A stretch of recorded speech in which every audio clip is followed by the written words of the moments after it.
de esquecer o que soubemos uma vez. Quando as regras se generalizam, as exceções aparentes tornam-se irregulares. Qualquer equívoco na sua legislação portentosa é tão inaudito como um ato mal entendido.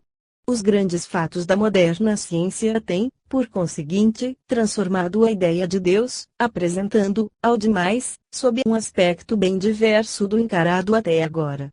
Esse aspecto é, ao mesmo tempo, mais grandioso e mais difícil de apreender. E, contudo, nós podemos ao menos conceber, se não esboçar, o conjunto dessa metamorfose progressiva. A ignorância havia humanizado Deus e a ciência diviniza-o, se é que o pleonasmo não escandaliza os senhores gramáticos. Outrora, Deus foi homem, hoje, Deus é Deus. A fé do carvoeiro, ainda tão gabada, não é mais a verdadeira fé. O credo que absurdum é absurdo duplicado. O Ser Supremo, criado à imagem do homem, hoje vê apagar-se pouco a pouco essa imagem, substituída por uma realidade sem forma. Pois a forma, a definição, o tempo, a duração, a medida, o grau de potência ou atividade, a descrição, o conhecimento, não mais se aplicam a Deus e mal começam a ser percebidos. O próprio nome oculta uma ideia incompleta e preciso fora falar de Deus sem nomeá-lo. Outrora, Júpiter empunhava o raio, Apolo conduzia o sol, Netuno senhoreava os mares. Na idolatria dos budistas, Deus ressuscitava um morto sobre o túmulo de um santo, fazia falar um mudo, ouvir um surdo, crescer um carvalho numa noite, emergir da água um afogado.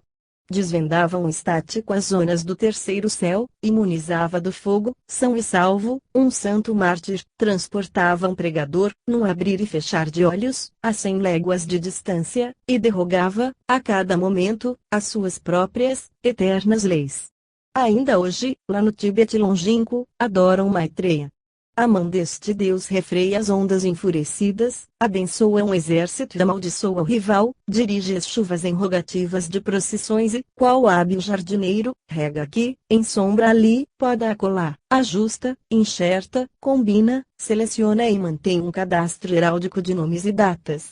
A maioria dos crentes em Deus o conceituam como um super-homem, alhures assentado acima das nossas cabeças, presidindo os nossos atos.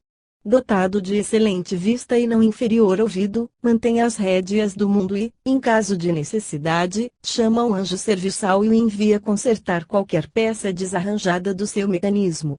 A darmos crédito às tradições do Dhammapadam e às inscrições da Ashoka, o Buda tem um filho Bodhisattva mediador assentado à sua direita, além de uma terceira pessoa Buda Manushya, a realização de Deus pelo homem.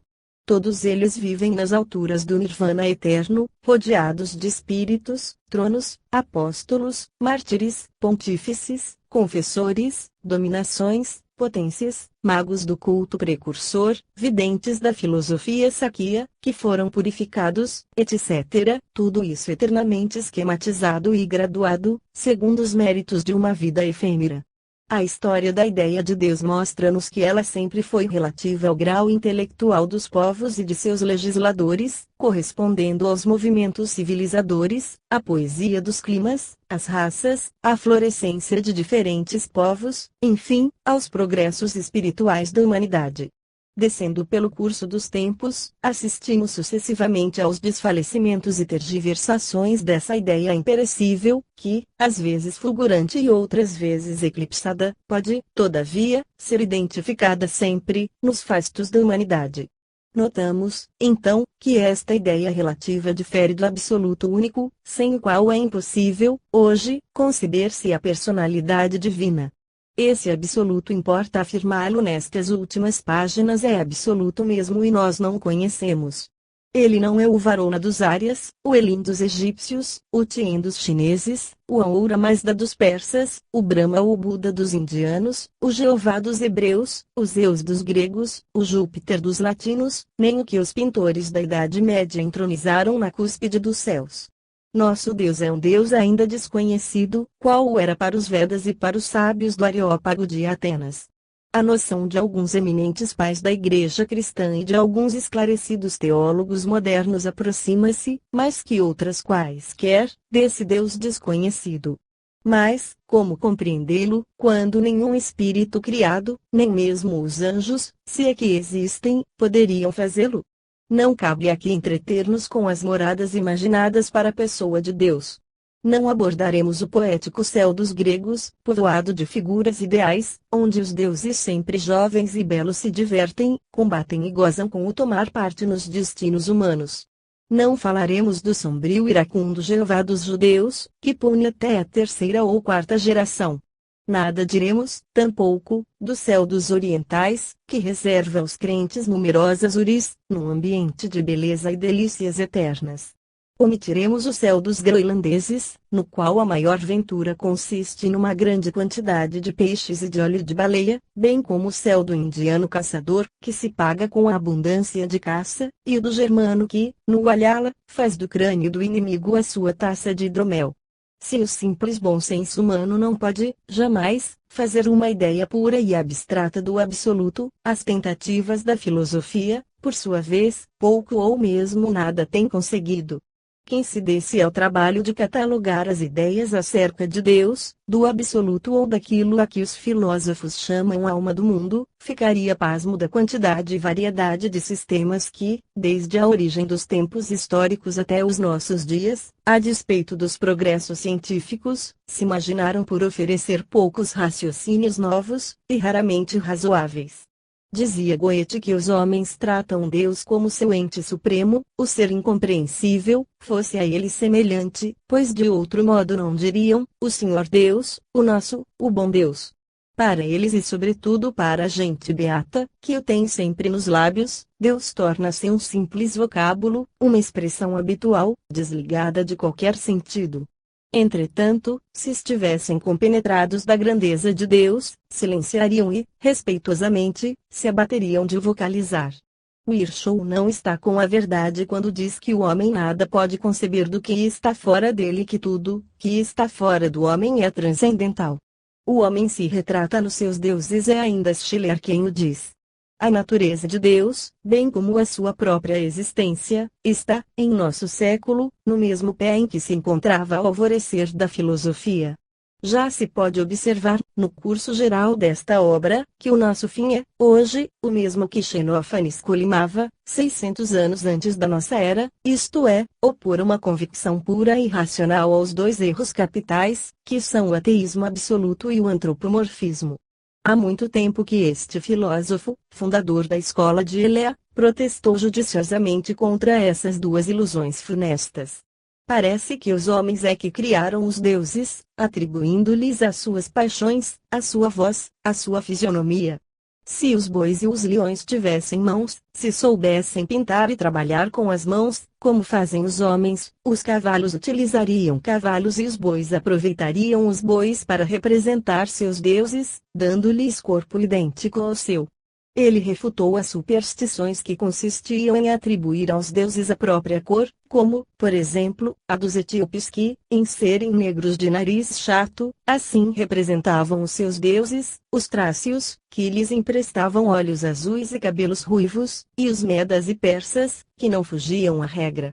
Há um só Deus que a tudo mais supera, aos deuses não somente, como aos homens, e que aos mortais em nada se assemelha, nem na forma exterior e nem na essência. Clemente de Alexandria, que nos guardou estes versos, muito bem os caracteriza quando diz que Xenófanes aí predica a unidade e a espiritualidade divina. Onde encontrar num filósofo jônio, antes de Anaxágoras, um pensamento como este, sem fatigar-se, ele tudo dirige pela potência intelectual. Arístoto, Simplícios e Teofrasto conservaram-nos a estrutura da argumentação pela qual Xenófanes demonstrava que Deus não tivera princípio nem poderia ter nascido. Impossível, diz V. Cousy, não experimentar uma profunda, quase solene impressão, diante desses argumentos, quando se diz que eles representam, ao menos para a Grécia, a primeira tentativa do espírito humano para analisar sua fé e converter suas crenças em teorias. É natural, acrescenta o filósofo eclético, quando temos a noção da vida e desta existência tão grandiosa e variada, da qual compartilhamos, quando consideramos a extensão deste mundo visível, a par da harmonia que nele reina e da beleza que reluz em todas as suas partes, quando nos detemos onde se detêm os nossos sentidos imaginativos, é natural, repetimos, concluir que os seres componentes deste mundo são os únicos que existem. Que este grande todo, tão harmonioso e uno, é o verdadeiro objeto e a última aplicação do conceito de unidade que, numa palavra, esse tudo é Deus. Exprima-se esta tirada em língua grega e aí teremos o panteísmo, que é a concepção do todo como Deus único. Por outro lado, quando descobrimos que a unidade aparente do todo não é senão uma harmonia que comporta variedade infinita, assemelhando-se a uma guerra e a uma revolução permanentes, então já não é natural destacar do mundo o conceito de unidade, que é indestrutível em nós, e, assim destacada do modelo imperfeito deste mundo visível, ligá-la ao ser invisível, tipo sagrado da unidade absoluta. Além da qual nada mais há que conceber e investigar. Estas duas soluções exclusivistas do problema fundamental sempre vieram à tona em todas as grandes épocas da história da filosofia, alterada, é fato, com o progresso dos tempos, mas no fundo sempre idênticas, de modo a poder-se dizer que a história do seu perpétuo litígio com alternativas de predomínio de uma ou de outra foi, até o presente, a história mesma da filosofia. E justamente por estarem no âmago do pensamento é que essas duas soluções se reproduzem constantemente, incapazes de se separarem e de se satisfazerem. Pela documentação de Aristóteles, vemos que a grande preocupação de Xenófanes era não identificar Deus com o mundo, sem contudo conceituá-lo uma abstração. A ideia de um ser infinito, fora do movimento, parecia-lhe uma ideia puramente negativa e, por isso, receava aplicá-la a Deus. Ao mesmo tempo, como o pitagórico, repugnava-lhe fazer dele um ser finito, móvel e unicamente dotado de atributos mundanos. Simplício os lembrou dois versos do filósofo, nos quais parece admitir a imobilidade do primeiro princípio: ele permanece imutável em si mesmo, não se desloca de um lugar para outro, de vez que é idêntico a si mesmo. Xenófanes preocupou-se principalmente com o mundo exterior, mas, não estranho às especulações pitagóricas, soube entrever a inteligência, a harmonia e a unidade deste mundo, chamando Deus a essa unidade, tal como a entrevia e sentia, isto é, em relação íntima com o mundo, sem negar que fosse essencialmente distinta, mas tampouco afirmando que o fosse. Todos os historiógrafos concordam em atribuir a Xenófanes a invenção do cepticismo universal, ao mesmo tempo que o acusam de panteísta. Valerá, talvez, frisar aqui a extravagância dessa forma de acusação, que começa por irrogar a um homem o seu ferrenho dogmatismo e acaba censurando por haver introduzido na filosofia a doutrina da incompreensibilidade de todas as coisas. Sexto cita em apoio desta opinião um texto de Xenófanes: nenhum homem soube nem saberá nada de certo a respeito dos deuses e de tudo, quanto falo. E o que melhor fala nada sabe, e o que predomina em tudo é a opinião. O próprio filósofo, também ele, não se explica de um modo claro. Pois não diz tratar-se daqueles deuses aos quais sabemos que ele movia uma guerra encarniçada. O laço que o prendia às duas escolas de que fazia parte era o cepticismo e nessas escolas vigorava, com fórmula convencionada, que a crença nos deuses era extracientífica. Hoje estamos na mesma situação, há deuses humanos a desmascarar e um Deus verdadeiro a revelar.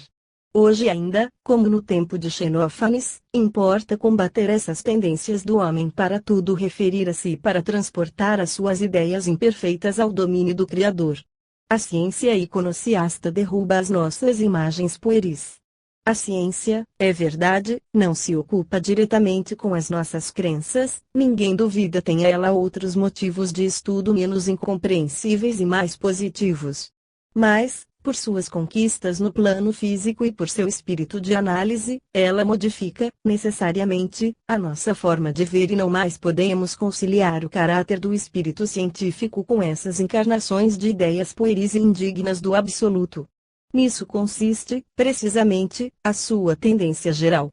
E aqui, como se dá em relação às causas finais, temos a tristeza de observar que um certo número de cientistas, reconhecendo os erros humanos, dos quais acabamos de assinalar alguns tipos, abandonaram ao mesmo tempo os erros e a crença, como se a ilusão e a incapacidade da nossa penúria implicassem a queda da causa primária, que elas mesmas desfiguraram. Ao demais, pois que a oportunidade se apresenta, ajuntemos que este exagero de cepticismo não deve ser rigorosamente imputado a um deliberado propósito dos que caíram tão baixo, de vez que a isso foram compelidos por uma espécie de reação aos exageros da parte contrária. A principal força do ateísmo provém, indubitavelmente, dos excessos mesmos do espiritualismo, a desafiarem uma inevitável quão legítima correção.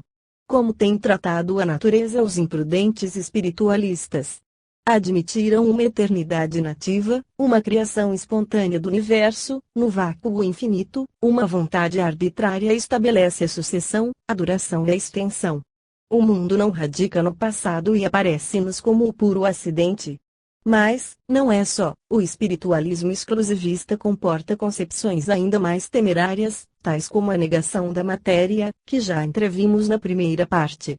Berkeley emitiu estas duas afirmações: a verdade tão perto de nós e tão fáceis de alcançar, que basta abrir os olhos para as perceber.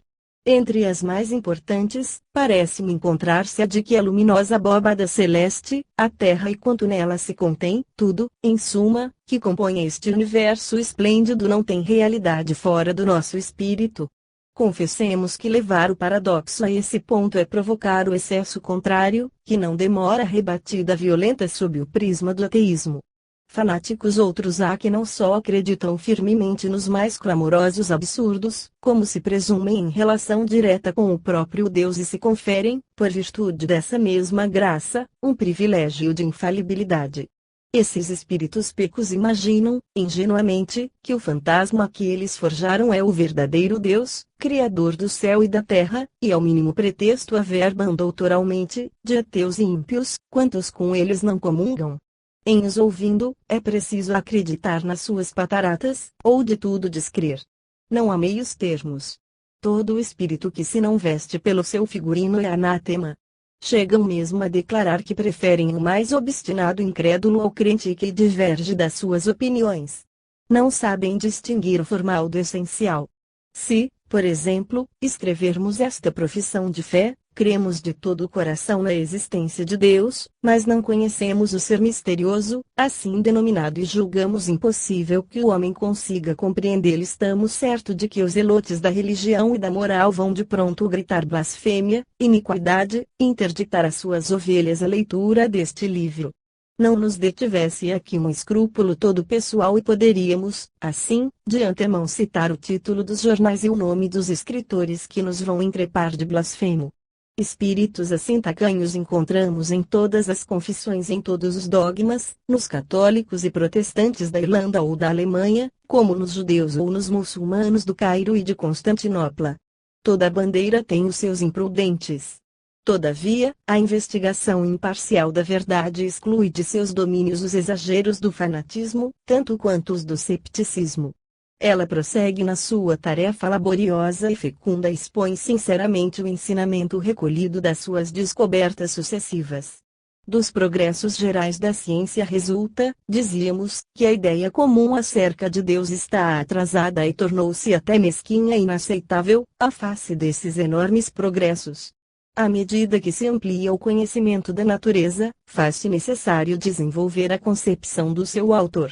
São noções paralelas que participam, necessariamente, dos mesmos movimentos. Assim como nada existe de absoluto em nossos conhecimentos da criação, assim também, nada absoluto podemos idealizar sobre o Criador.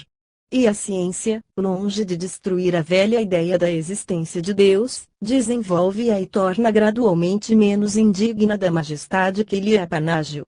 Assim, não é mais um ser humano, não é mais uma personagem real que a inteligência atilada lobriga na cimeira da criação.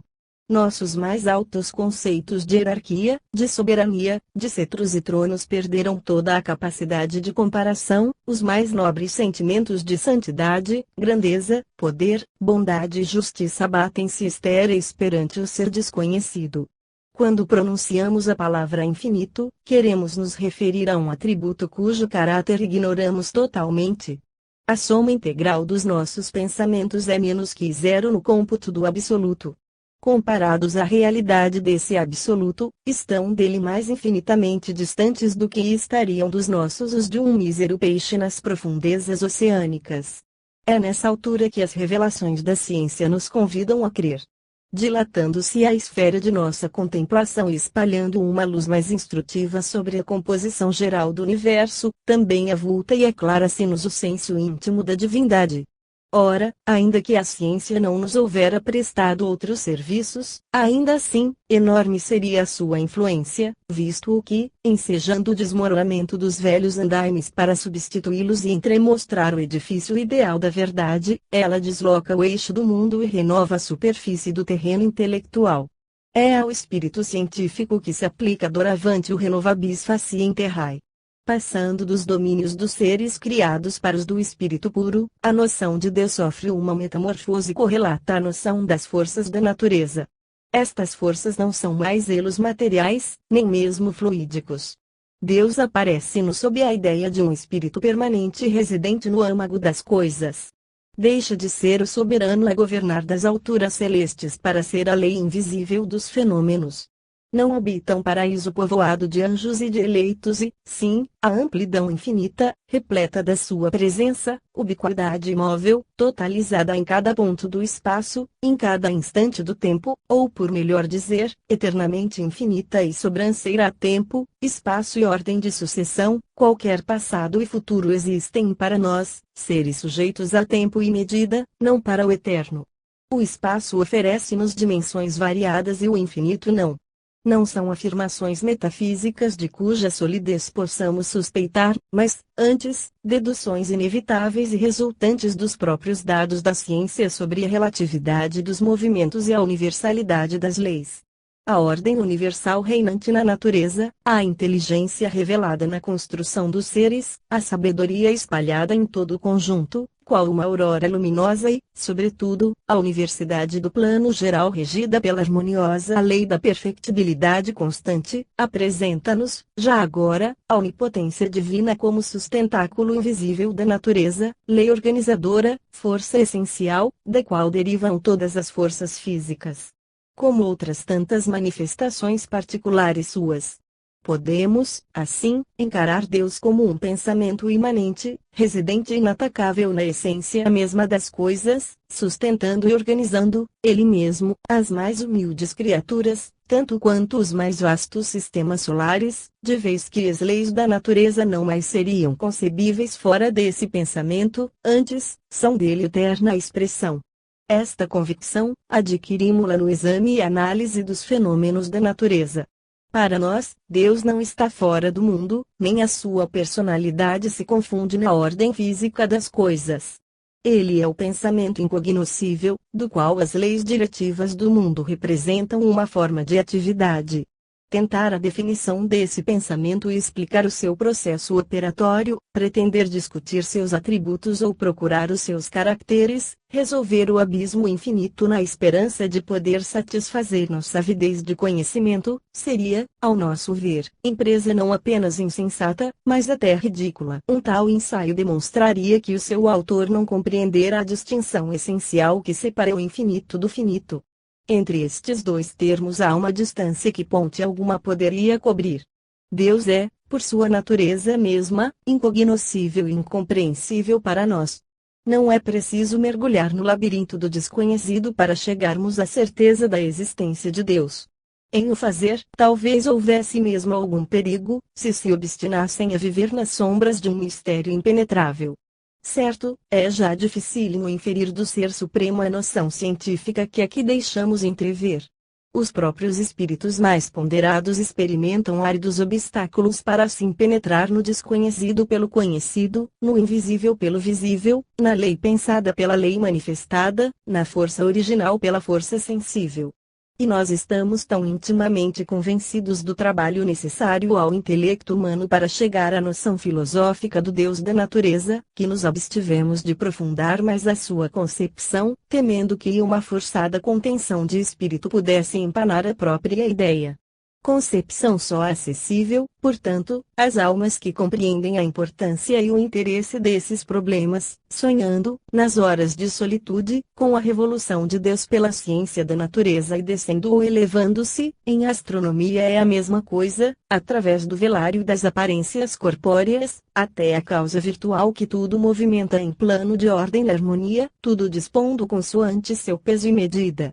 Esta concepção do pensamento eterno poderá parecer racional, assim o esperamos, a quantos estejam habituados ao método das ciências positivas e não se tenham transviado nelas, a ponto de obliterar a noção de causa primária. A progenie dos que mutuamente se incendiaram nos tempos de João Hus e de Miguel Servet, a nossa concepção há de parecer herética.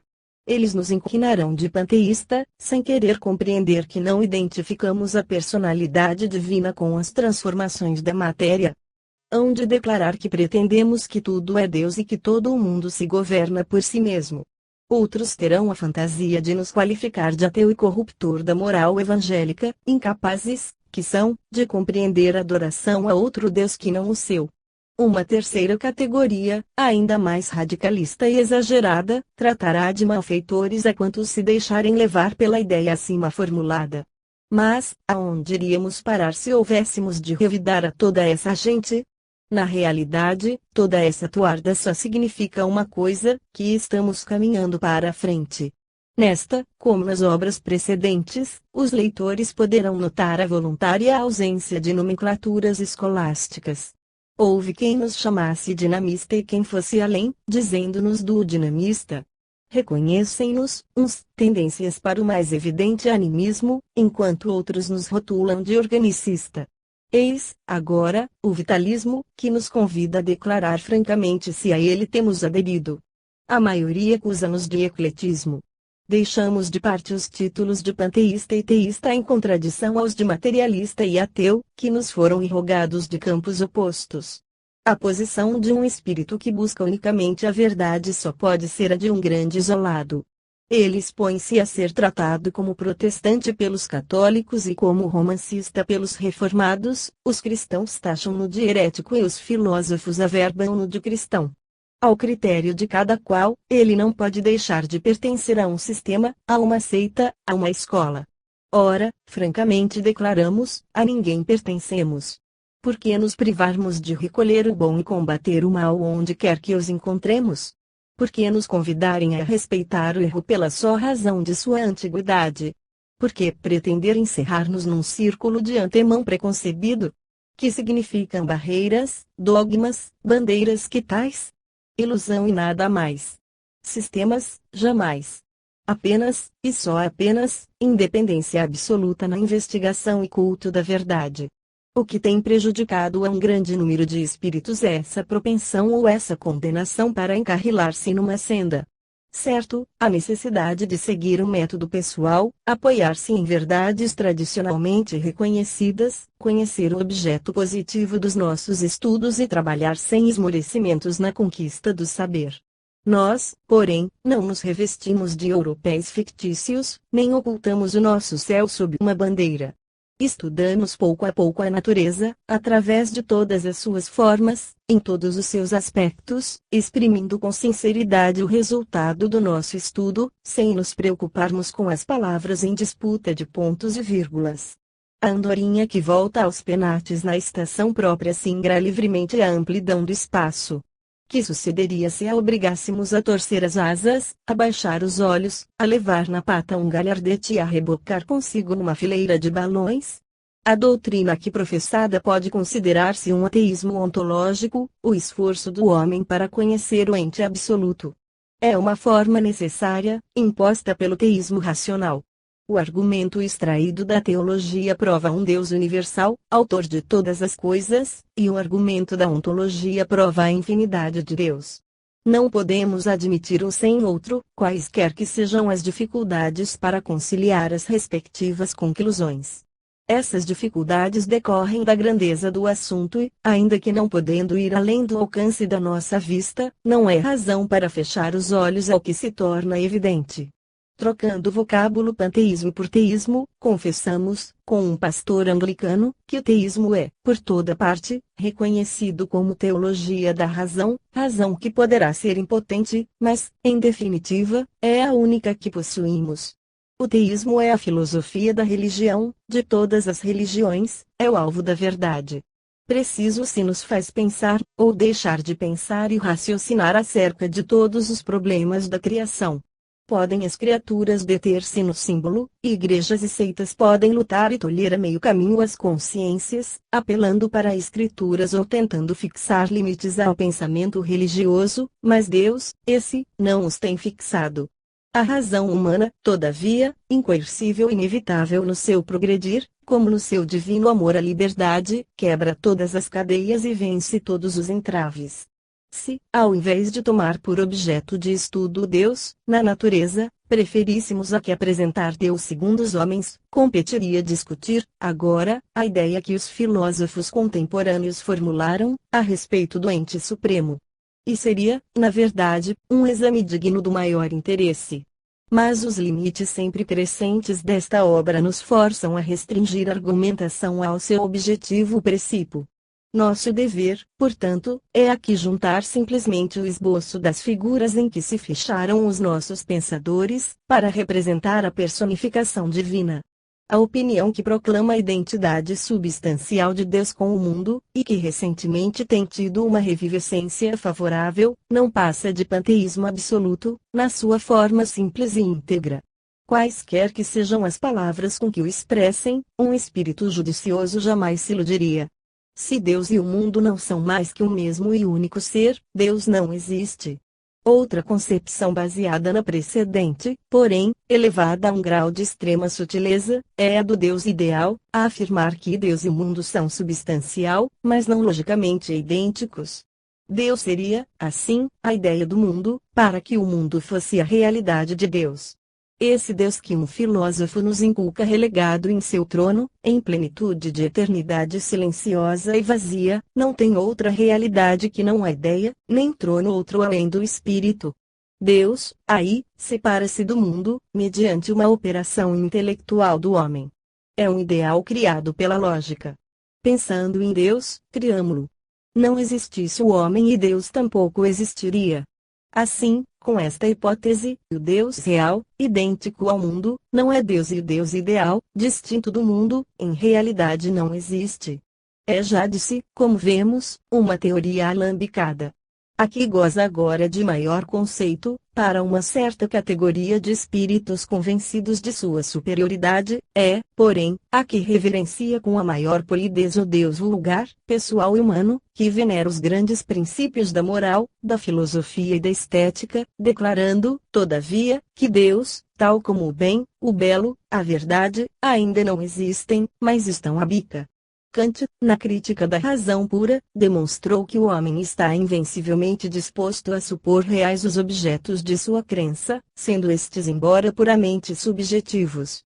Hegel retomou a grande máxima do velho Protágoras, que diz ser o homem a medida de todas as coisas, e ensinou que o indivíduo tende a erigir-se em princípio absoluto, reportando tudo a si, mostrando aos clarividentes germanos, de olhar prevenido nesse sentido, a ideia de desenvolver-se no universo.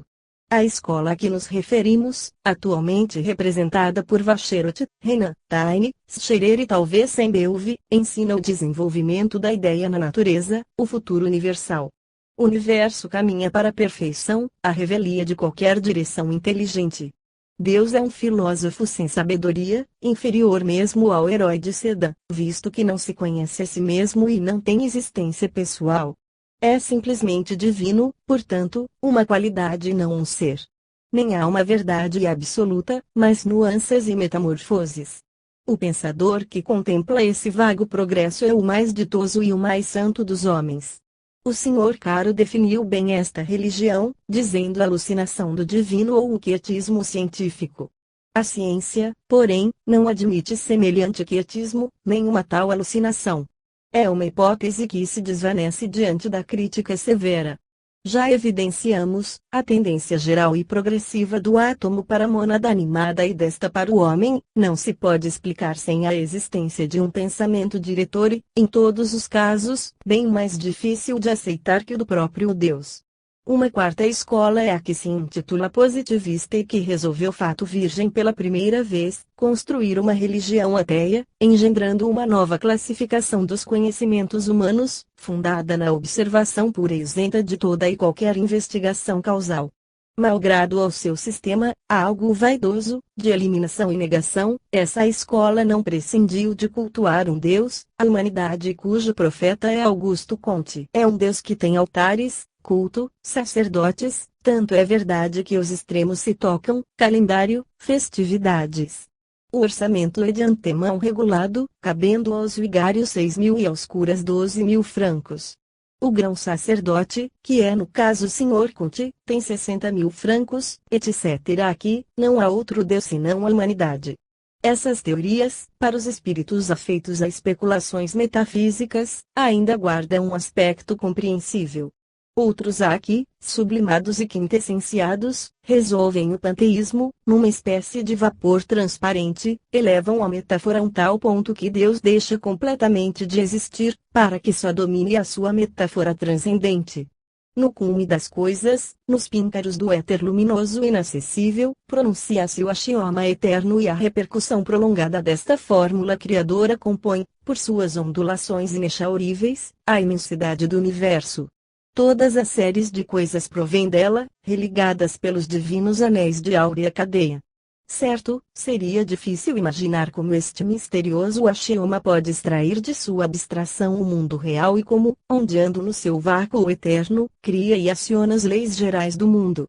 Ao nosso ver, quando acusamos a teologia católica de haver tirado o mundo do nada, não adianta a troca, substituindo um milagre pelo outro. A hipótese do axioma eterno é mais que panteísta, tem mais jus ao título de ateia, e podemos exorná-la com o qualificativo de ateísmo filosófico. Poderíamos, ainda, ajuntar-lhe aqui duas outras formas, quais as de teísmo cosmológico e ateísmo fisiológico. O primeiro consiste em substituir as palavras do apóstolo pelo seguinte versículo: no princípio era o átomo, e o átomo era de si mesmo, e o átomo é o gerador do mundo. O segundo consiste em substituir a direção de uma causa inteligente por forças naturais inconscientes.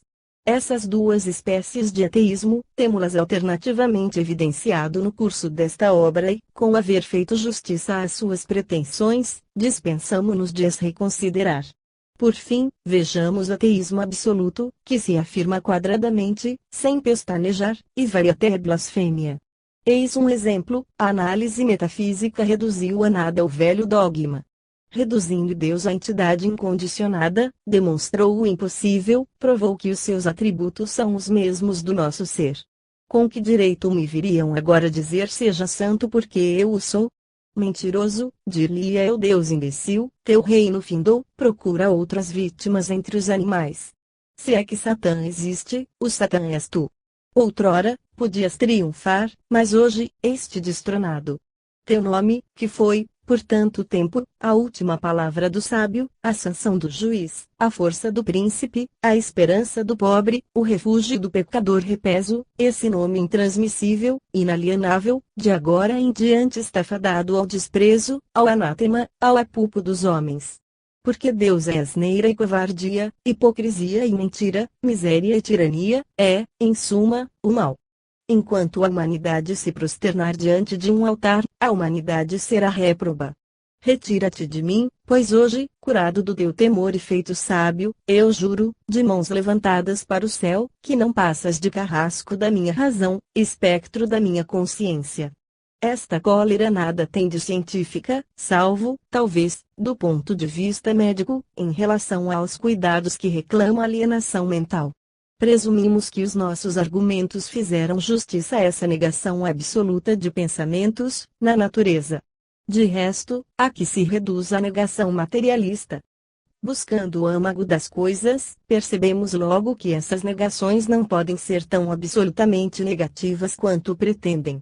O insensato não o será jamais impunemente e não é tão fácil, quanto possa parecer, uma convicção profunda no ateísmo. Na maioria dos casos, o que ocorre é o deslocamento da questão e nada mais.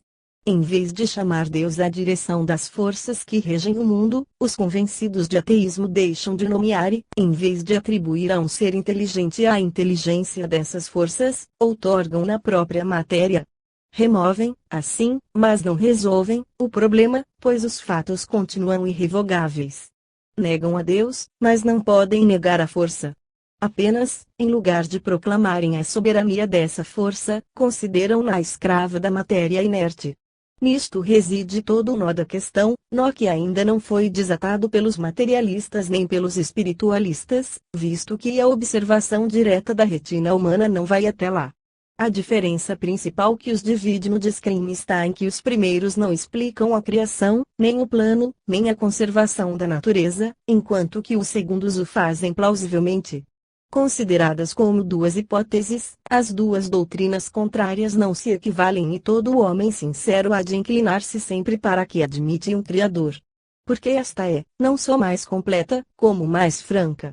Todas as propriedades instintivas ou intelectuais que os nossos adversários não podem deixar de atribuir à matéria para explicar a ação desta, sua tendência progressiva, seu método seletivo, desde a formação do vegetal humilde à formação de um cérebro humano, são atributos que eles extraem do ignoto que nós denominamos Deus e que eles homenageiam chamando-lhe matéria.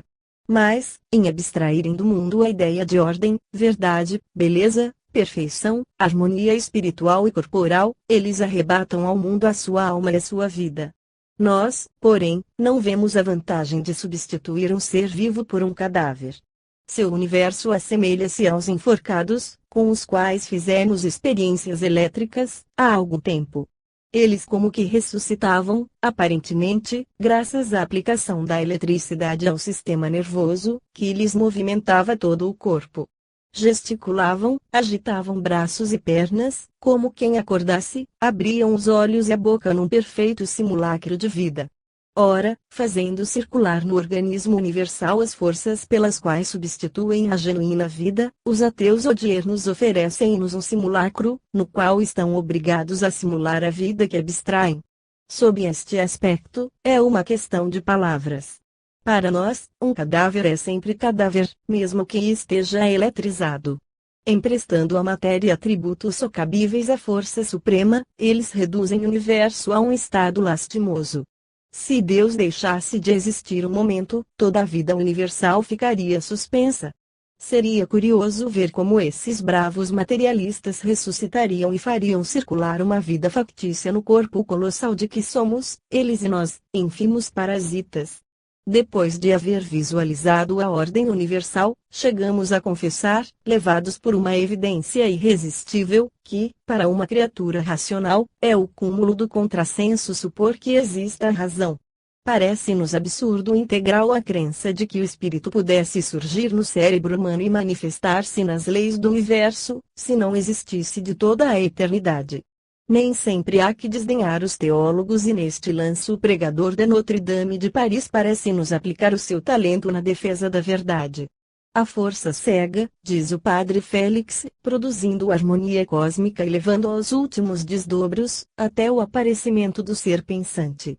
Mas, santo Deus, que vamos fazer da nossa razão se doravante nos forçam a admitir uma tal reviravolta de ideias e perversão de linguagem? Como admitir uma força ininteligente dando o que não tem, nem pode ter, isto é inteligência? Como poderiam tais forças, ininteligentes e cegas, arrastando-se umas por outras, entrosando-se num mecanismo incompreensível, chegar a produzir, ao termo de elaborações espontâneas, o pensamento, tal como a flor que desabrocha e se balança na ponta do hastil? Pois que será possível que o vosso critério filosófico possa tomar a sério a hipótese ridiculamente metafísica da pré-existência de uma ordem universal, sem que houvesse um pensamento para concebê-la, uma inteligência para compreendê-la, um olhar para contemplá-la e uma alma para amá-la? Pois que será essa natureza, assim cega, inconsciente, escravizada, sem olhos de ver nem coração de amar, que vai, num silêncio eterno, tecendo a malha divina de tudo o que existe? Temo-la então, a cega natureza originando sem o querer, nem saber, uma harmonia, até que finalmente, da base ao cimo do cosmos, como filho da cega fatalidade, surja o homem para ouvir a harmonia que não fez, e tomar conhecimento dessa ordem que não procede dele, porque ele precede. No mínimo, há no universo a razão espiritual dos que se elevaram à descoberta das leis que o regem e estas, por sua vez, existem, realmente. Se assim não fora, todo o edifício da razão humana ruiria pela base. Os processos de indução, que nos levam da análise à síntese, devem ter, com efeito, objetivos reais de aplicação, sem o que só podemos raciocinar no vácuo. Generalizar uma lei parcialmente observada, acreditar simplesmente que o sol se levantará amanhã porque se levantou ontem, ou que o trigo semeado neste outono germinará antes do inverno e será colhido no próximo verão, traduzir os fatos naturais em fórmulas matemáticas, é supor que a natureza subordina-se a uma ordem racional e que o relógio marcará a hora acorde com a construção do relojoeiro. O próprio processo de indução científica é um silogismo transportado dos domínios humanos aos da natureza, reduz-se a este tipo fundamental: o mundo é regido por uma ordem racional, ora, a sucessão ou generalização de uns tantos fatos observados torna a entrar na ordem racional e, portanto, essa sucessão ou generalização existe. Se o homem às vezes se engana nas aplicações desse processo, é que ele não se limita às aplicações imediatas, ou não tem uma base suficiente de observações diretas. Todas as ciências e sínteses indutivas do homem repousam na convicção de que a natureza está subordinada a um plano racional.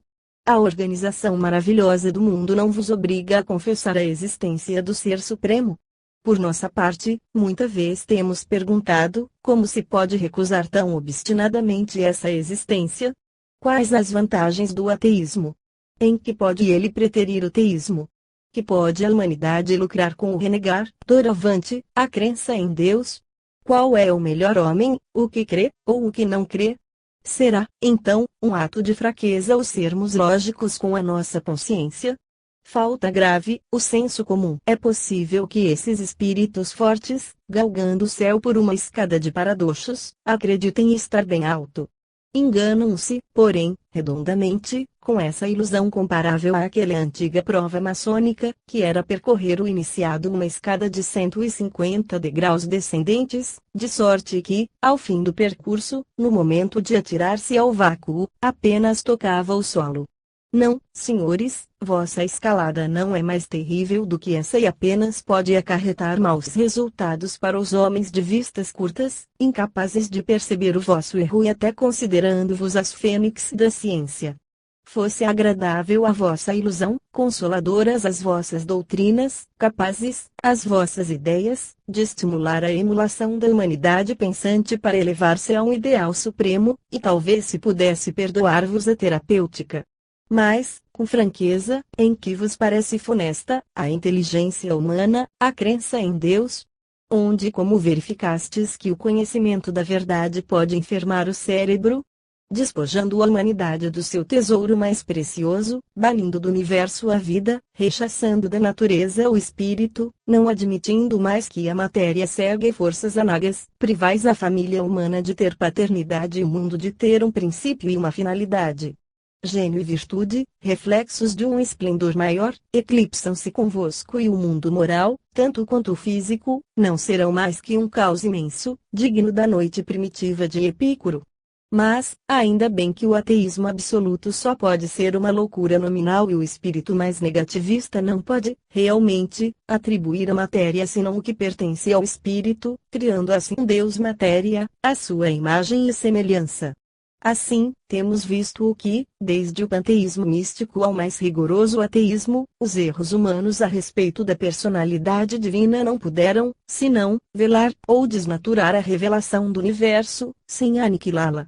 Nosso Deus da natureza permanece inatacável, no seio mesmo da natureza, força intrínseca e universal governando cada átomo, formando organismos e mundos, princípio e fim das criações que passam, luz incriada a brilhar no mundo invisível e para a qual, oscilantes, se dirigem as almas, como agulha imantada, que não mais repousa enquanto não se encontra identificada com o plano do polo magnético, cercando-nos do fim deste livro. Detenhamo-nos um instante por bem nos compenetrar das verdades adquiridas em nossa argumentação, guardando a legítima impressão deste arrazoado científico. Vigem hoje no mundo dois grandes erros, tão vivazes e profundos como nos tempos mais obscuros da história, isto é, nas épocas recuadas em que a inteligência humana ainda não podia formular nenhuma concepção exata da natureza. Esses dois erros, por nós combatidos paralelamente, são, de um lado o ateísmo, que nega a existência do espírito, e do outro a superstição religiosa, que concebeu um deusinho semelhante a ela e fez do universo uma lanterna mágica, para uso e gozo da humanidade. Como esses dois erros igualmente funestos, posto que à primeira vista pareçam inócuos e seja o segundo essencialmente orgulhoso, procuram agora apoiar-se em princípios sólidos da ciência contemporânea, impusemo-nos o dever de mostrar que eles não podem reivindicar tais princípios em seu favor, que jazem fatalmente isolados da ciência positiva e desarticulam-se ao primeiro embate. Qual o castelo de cartas, enquanto ideia central continua em linha reta o espiritualismo científico. Resumamos nossa argumentação. Constatamos, de começo, locando o problema, que o essencial consiste em distinguir força e matéria, examinar se é a matéria que rege a força ou, ao invés, se é esta que governa aquela. As afirmativas materialistas, decalcadas na primeira das premissas, pareceram-nos desde logo puramente arbitrárias, como simples petições de princípios, fáceis de desmascarar. Nosso exame do papel da força, na natureza começou pela perspectiva das grandezas celestes. Vimos que na imensidade do espaço os mundos obedecem a uma lei matemática e que é à execução dessa lei que devemos a harmonia dos movimentos celestes, a fecundidade dos astros, a manutenência dos seres em cada mundo, a vida e a beleza do universo, em suma. A matéria inerte não se nos figurou capaz de compreender e aplicar o cálculo infinitesimal, e então concluímos que a ordem numérica da organização astronômica é devida a um espírito, indubitavelmente superior ao dos astrônomos que descobriram a fórmula dessas leis. As contraditas que nos opõem refutam-se de si mesmas, por suas respectivas puerilidades. O exame das leis que presidem às combinações químicas, do papel da álgebra e da geometria no microcosmo, das forças que regem os fenômenos do mundo inorgânico e ordenam as viagens atômicas, das harmonias reveladas nas vibrações luminosas, como nas cônicas, e do primeiro surto da força orgânica no reino vegetal, nos demonstrou que na Terra, como no céu, uma inteligência desconhecida tudo ordena e se traduz em beleza e grandeza máximas. O estabelecimento da verdadeira teoria das relações entre a força e a matéria tem, por epígrafe, a velha divisa dos pitagóricos: os números regem o mundo. Penetrando, então, nos domínios da vida, a primeira perspectiva que nos dominou foi a da unidade que abrange todos os seres. Sua substância pareceu-nos, muita vez, não lhes pertencer como propriamente deles e transitar, constante, de uns a outros, sendo o ar o veículo da organização vital do planeta. Os processos de respiração e alimentação nos demonstraram a solidariedade existente entre os animais e as plantas. O corpo humano apresenta-se-nos em transformação constante.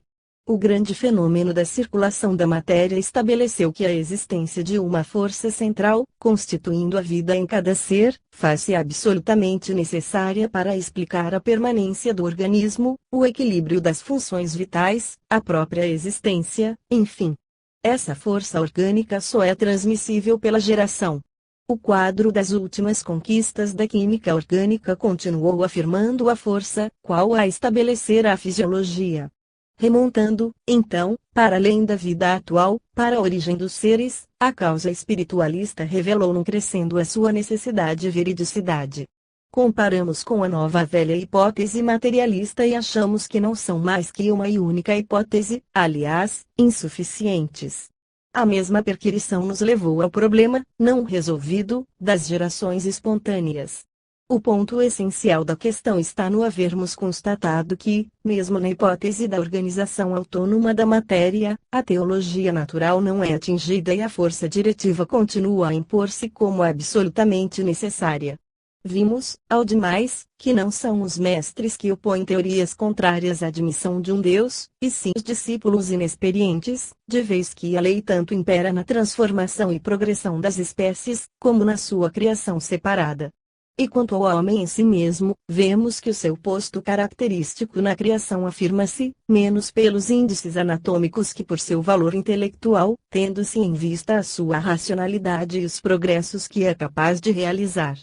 Esse estudo geral da vida terrestre tem por epígrafe a proposição fundamental da obra de Aristóteles: a alma é a causa eficiente e o princípio organizador dos corpos vivos. Mas, é sobretudo no próprio homem que temos reconhecido mais evidente e inatacável soberania da força. Nosso exame do cérebro revelou, desde logo, a ilusão dos metafísicos que desdenham o laboratório e a dissecação, pretendendo limitar a natureza a uma simples definição. Esse exame serviu para estabelecer as relações do cérebro com o pensamento, e mostrou que a sua composição, forma, volume e peso, estão longe de ser estranhos à alma. A ação do espírito sobre o cérebro ressaltou, íntegra, da fisiologia para afirmar-se no seu real valor. As hipóteses que resultaram na conceituação do pensamento como secreção de substância cerebral, ou como dinamismo nervoso, só conseguiram notabilizar-se pela sua inanidade. A presença da alma evidenciou-se até nos fenômenos de loucura. O gênio apareceu-nos como a faculdade máxima de pensar. Depois, a personalidade humana veio afirmar-se no seu valor. Temos visto que existimos, realmente, que não somos apenas a qualidade variável da substância cerebral. A alma afirmou sua unidade e personalidade. A contradição entre essa unidade e a multiplicidade dos movimentos cerebrais, sobretudo entre a identidade permanente da alma e a troca incessante das partes constitutivas do cérebro, reduziu a hipótese materialista à extrema pentiria. Em vão tentaram detê-la. Temos analisado a nulidade de suas explicações, à face dos grandes feitos afirmativos de uma consciência em nós. Por fim, para aniquilar até os fundamentos a singular e triste pretensão de ser o homem governado pela matéria, discutimos, socorrendo-nos de fatos e exemplos, se poderia admitir se não fossem a vontade e a individualidade mais que ilusão, e que a consciência e o julgamento dependessem da alimentação.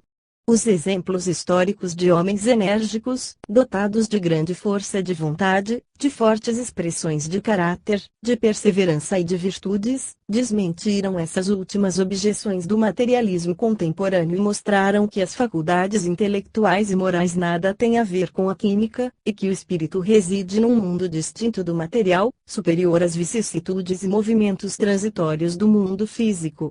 Nossa alma não permitiu que a dignidade humana, a liberdade, os sagrados princípios do belo, do bom, do verdadeiro, fossem envolvidos no caos da hipótese materialista. Esta declaração dos direitos da alma tem por epígrafe a proposição do Dr. Angélico: a alma conforma o corpo e nele se contém em ato e em potência. As três grandes divisões que vimos de resumir tiveram por complemento natural as nossas considerações sobre a destinação dos seres e das coisas. Comentamos o erro e o ridículo dos que tudo ligam ao homem, bem como o seu oposto, que nega a existência de um plano na natureza. As leis organizadoras da vida, a maravilhosa construção dos órgãos e dos sentidos, nos revelam uma causa inteligente na instalação da vida planetária. A hipótese da formação dos seres vivos sob a ação de uma força universal e instintiva, e da transformação das espécies, longe de anularem a ideia do Criador, deixaram intactas a sua onipotência e sabedoria. E assim, o plano da natureza foi anunciado pela construção dos seres vivos. Mais eloquentemente ainda, foi esse plano afirmado pelas provas do instinto no reino animal. A criação, aí, nos surgiu magnificamente completada por leis assecuratórias da sua duração e grandeza. Mas, ao mesmo tempo que a presença de Deus se manifestava mais imponente aos nossos olhos, o problema geral da finalidade do mundo surgia mais vasto e temeroso. sentimos, então, a insignificância comparativa e assim fomos levados, naturalmente, pela diretriz do arrazoado, a retomar a ideia dominante do nosso ponto de partida, isto é, demonstrar conjuntamente o erro do ateísmo e da superstição religiosa. Este exame da causalidade final teve por epígrafe o título da obra do grande físico e filósofo Estêdio Espírito na Natureza. A força espiritual que vive na essência das coisas e governa o universo em suas partículas infinitesimais revelou-se assim, sucessivamente, nos mundos sideral, inorgânico, vegetal, animal, pensante. Esperamos que o observador de boa fé, desprevenido do espírito de sistema, se contentará com esta exposição dos últimos resultados da ciência contemporânea, confirmativos da soberania da força e da passividade da matéria. Temos íntima convicção de que a ideia de Deus se apresentou a seus olhos maior e mais pura que toda e qualquer imagem simbólica e dogmática, e que a criação universal, misteriosa filha do mesmo pensamento, lhe surgiu mais ampla e mais bela. O universo desdobra-se na sua realidade, como a manifestação de uma ideia una, de um plano único e de uma só vontade. Possa este quadro da vida eterna da natureza de Deus afastar o leitor dos erros grosseiros que o materialismo espalha por toda parte, robustecendo-lhe o intelecto no culto puro da verdade. Possam os nossos espíritos se compenetrarem, cada vez mais, do belo manifestado na natureza e santificarem-se no bem, com o apreciarem mais completamente a unidade da obra divina, fazendo uma ideia mais